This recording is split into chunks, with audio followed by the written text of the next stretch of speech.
Que la paix de Dieu et du Seigneur Jésus-Christ soit avec vous aujourd'hui.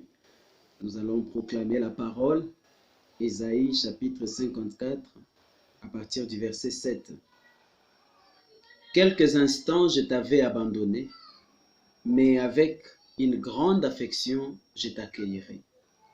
Dans un instant de colère, je t'avais un moment dérobé ma face, mais avec un amour éternel, j'aurai compassion de toi, dit ton Rédempteur l'Éternel. Il en sera pour moi comme des eaux de Noé. J'avais juré que les eaux de Noé ne se répandraient plus sur la terre. Je jure de même de ne plus m'irriter contre toi et de ne plus te menacer. Amen. Quand les montagnes s'éloigneraient, quand les collines chancelleraient, mon amour ne s'éloignera point de toi et mon alliance de paix ne chancellera point, dit l'Éternel qui a compassion de toi. Amen. Amen. Merci Seigneur pour cette parole. Amen. Aujourd'hui, nous allons appliquer ce que nous avons appris hier. Nous sommes en train d'apprendre sur la foi et comment l'appliquer. Que Dieu vous bénisse. Aujourd'hui, nous allons appliquer la foi dans un domaine, dans le domaine du péché, le pardon de péché, la délivrance de notre esprit, des liens du péché. Amen. Je vais lire dans Jean chapitre 1er, verset 29. Jean chapitre 1er, verset 29. Nous lisons dans le nom du Seigneur Jésus. Le lendemain, Jean aperçut Jésus qui se dirigeait vers lui. Alors il s'écria, « Voici l'agneau de Dieu, celui qui enlève le péché du monde. » Amen. Jésus-Christ est présenté comme celui qui enlève le péché du monde. Alléluia. Amen. Aujourd'hui, mon sujet, c'est la foi pour le pardon de péché. Ceci s'adresse à tous, premièrement, à ceux qui ne connaissent pas encore le Seigneur Jésus-Christ. Oui, tout celui qui ne connaît pas encore Jésus-Christ vit encore et demeure dans les péchés. Il vit et demeure dans les péchés. Mais aussi, ceci s'adresse à ceux qui ont connu Jésus-Christ, mais qui ont été séduits d'une manière ou d'une autre et se sont laissés encore être dominés par les péchés. Que Dieu vous bénisse, mon frère, que Dieu vous bénisse, ma sœur. Il y a encore possibilité de retrouver la faveur divine. Il y a possibilité d'être délivré tant que dans votre cœur, vous avez de l'amour pour le Seigneur Jésus-Christ. Oui, il y a cette possibilité. Les péchés. La foi pour le pardon des péchés. Ou en d'autres termes, par la foi, nous pouvons être délivrés des péchés. Parce que nous avons vu ce qu'est la foi. C'est croire du cœur et confesser de la bouche. C'est le principe fondamental de la foi. Croire du cœur et confesser de la bouche. La parole est près de toi. Elle est dans ta bouche et dans ton cœur. Si tu confesses de ta bouche et tu crois dans ton cœur, tu seras sauvé. Amen. Bien, aujourd'hui, nous l'appliquons sur le pardon des péchés. Et c'est comme cela que l'évangile nous a été apporté. C'est le premier point, le point fondamental, le premier point que nous devons tous expérimenter, que chaque chrétien véritable a expérimenté. Pas celui qui est membre d'église, mais celui qui a reçu Jésus-Christ comme son Seigneur et son Sauveur véritablement dans son cœur. Que Dieu vous bénisse encore. Qu'est-ce que le péché? Le péché dans 1 Jean chapitre 3, à partir du verset 4 jusqu'au verset 9, 1 Jean chapitre 3, le péché est défini comme la transgression de la loi. Et nous voyons aussi pourquoi Jésus-Christ a été envoyé. Il est dit dans 1 Jean 3, verset 4, « Celui qui commet le péché viole la loi de Dieu, car le péché par définition c'est la violation de cette loi. » La transgression de la loi, c'est cela le péché. C'est cela le péché. Ça veut dire sans le péché, sans la loi, nous ne pouvions pas connaître le péché. Mais par la loi, nous avons connu ce que le péché est. Et malgré que nous avons appris ce que le péché est, nous n'avions pas la force de vaincre le péché. Pourquoi? Parce que nous sommes nés dans le péché. Nous sommes conçus dans l'iniquité. Alléluia. Je vais revenir ici. Je lis 1 Pierre 1, verset 18 à 21.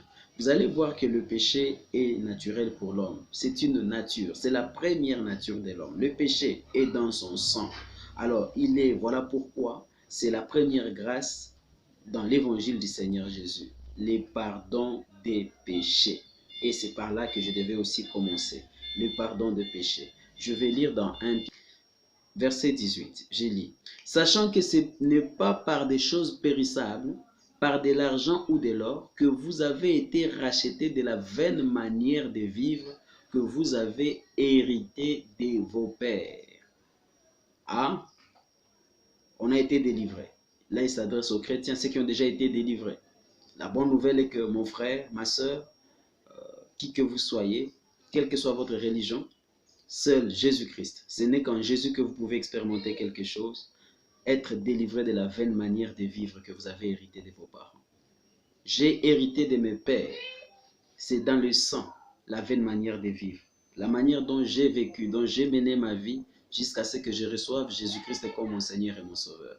Dans cette manière de vivre, chaque famille selon ses faiblesses, j'avais les miennes. Et vous aussi vous en aviez, ou vous en avez si vous êtes encore dans le péché. Et c'est de cela que je suis en train de parler. Par la foi, vous pouvez être délivré de la vaine manière de vivre. Regardez vos semblables. Regardez vos semblables. Regardez votre famille. Vous êtes votre famille. Quel est le péché dans votre famille? Qu'est-ce qui s'y cache? Parce que vous êtes votre famille. Si dans votre famille, tous sont des coureurs de jupons, c'est dans votre sang. Si ce sont des gens très colériques et par la colère, ils font des choses tellement méchantes, c'est dans votre sang. Ce sont des grands menteurs, c'est dans votre sang. Ce sont des gens, des ivrognes qui s'enivrent et en s'enivrant, ils font des choses et plusieurs d'entre vous dans la famille sont nés dans les liens ainsi, de l'iniquité, ou plutôt tous nous sommes nés dans l'iniquité, mais c'est par papa, il s'en étant enivré, il est allé là engrosser une certaine femme et vous êtes venu au monde, ou je ne sais pas trop comment, eh bien, c'est dans votre sang.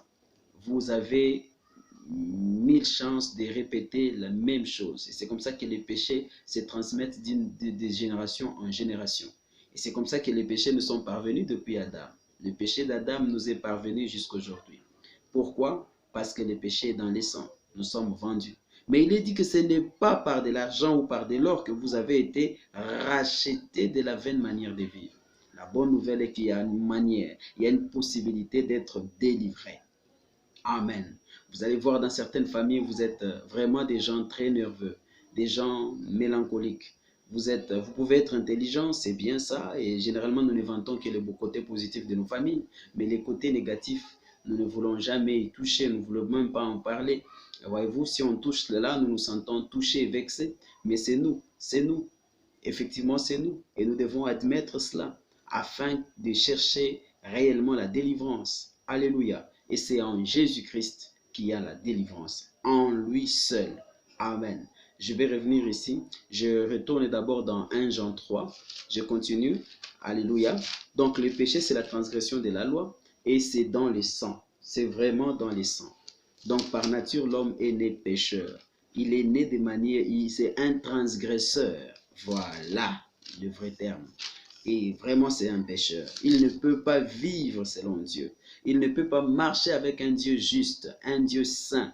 Autrefois, l'homme marchait, mais quand il a péché, il a hérité cette nature. C'est devenu sa nature. C'est devenu même la première nature, les péchés. Oh là là, miséricorde. Qui peut nous délivrer de cela?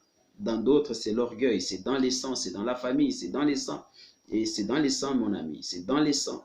Oh là là, miséricorde. Qui peut nous délivrer de cela? Qui peut nous ôter ce fardeau? Je continue l'écriture. Verset 5, il est dit, « Or, vous le savez, Jésus est apparu pour ôter les péchés. » Voilà pourquoi Jésus vint. Pour ôter les péchés.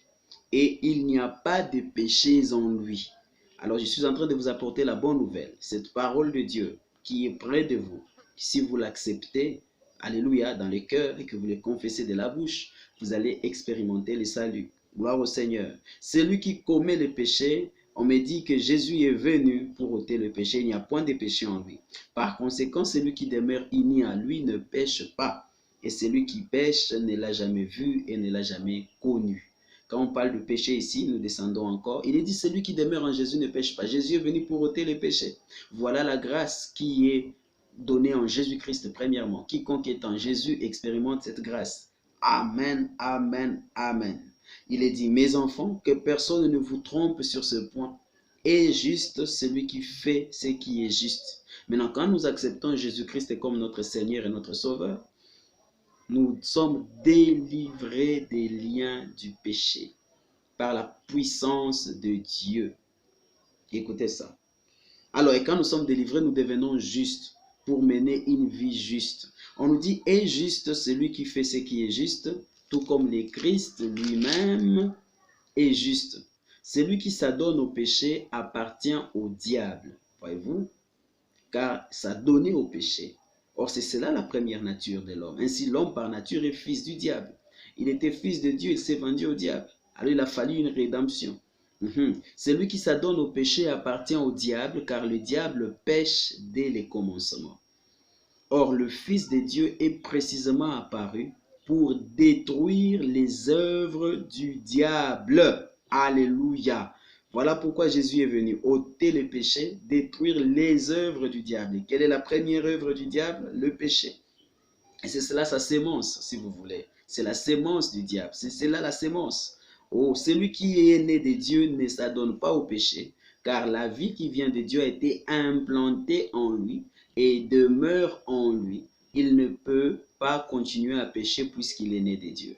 Donc, celui qui accepte Jésus-Christ comme son Seigneur et son Sauveur par la foi et la confession, celui-là, dans le cœur et dans la bouche, celui-là, qu'est-ce qu'il devient? Un enfant de Dieu. La vie de Dieu est implantée en lui, en son esprit, et cette personne est nouvelle, devient une nouvelle créature, une nouvelle création. La puissance de Dieu les transforme. Amen. Jésus est venu pour ôter le péché. Nous lisons Genèse 3, versets 14 à 16. La sémence du serpent. La sémence du serpent, ce n'est pas premièrement Caïn. La véritable sémence du serpent, ce n'est pas Caïn. Quand la Bible parle de la sémence du serpent, elle ne traite pas de Caïn. La Bible, en parlant de la sémence du serpent, elle traite du péché. Regardez Genèse 3, verset 14. Vous êtes avec moi ici. Verset 14. Alors l'Éternel dit au serpent, puisque tu as fait cela, te voilà maudit. Parmi tout le bétail et les animaux sauvages, tu te traîneras sur le ventre, tu mangeras de la poussière tout au long de ta vie. Je susciterai l'hostilité entre toi-même et la femme, entre ta descendance et sa descendance, ta sémence et sa sémence. Écoutez, celle-ci t'écrasera la tête, la sémence de la femme écrasera la tête du serpent, de la sémence des serpents, et toi tu lui écraseras les talons ou tu le blesseras les talons. Et nous savons que cette écriture s'est accomplie véritablement à la croix. Tu le mordras les talons. Cette écriture s'est accomplie à la croix. À la croix, Jésus n'était pas en train d'écraser Caïn.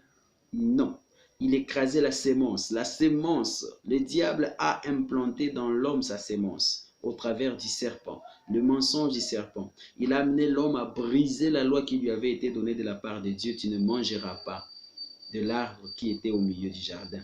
Alors, et l'homme en brisant cette loi a péché. Mais le diable est le premier pécheur parce qu'il a d'abord péché au ciel. Ainsi, il a transmis dans l'homme, il a implanté cette nature. Et cette nature est héritée, héritable, ou plutôt c'est dans les sangs et nous est transmissible et nous la recevons par naissance. Et parce que cela vient du sexe, effectivement. Donc la Bible, en parlant de la sémence, Christ, la sémence de la femme, c'est Jésus. C'est Jésus la sémence de la femme. Dieu lui a donné cette sémence, par Marie bien sûr. Marie, Dieu a donné à Marie cette sémence et Jésus est venu au monde. Et il est né pour un seul but, détruire les œuvres du diable, ôter les péchés. Premièrement, c'est les péchés.